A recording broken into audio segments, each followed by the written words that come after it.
બનાસકાંઠાના ડીસામાં ફટાકડાની ફેક્ટરીમાં લાગી ભીષણ આગ, 3 શ્રમિકોના મોત, મૃત્યુઆંક વધવાની શક્યતા. ગુજરાતના બનાસકાંઠા જિલ્લાના ડીસા રોડ પર આવેલી ફટાકડાની ફેક્ટરીમાં ભીષણ આગ લાગવાની ઘટના સર્જાઈ છે. સમગ્ર ઘટનાને લઈને ફાયર વિભાગની ટીમ સ્થળે પહોંચીને આગ પર કાબૂ મેળવવાની કામગીરી હાથ ધરી હતી. આ દુર્ઘટનામાં 3 શ્રમિકોના મોત નીપજ્યા હોવાનું સામે આવ્યું છે. મોતનો આંકડો વધવાની શક્યતા છે.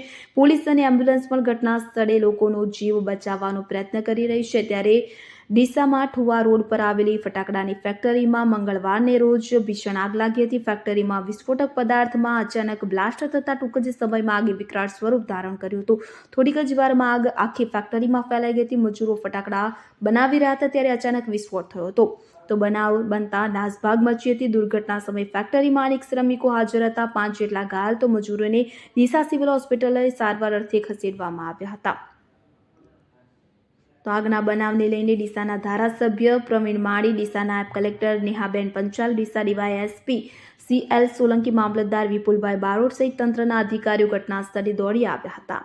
જયભાઈ બગીયા સાથે એબલભાઈ વાળા, India 7 ન્યૂઝ.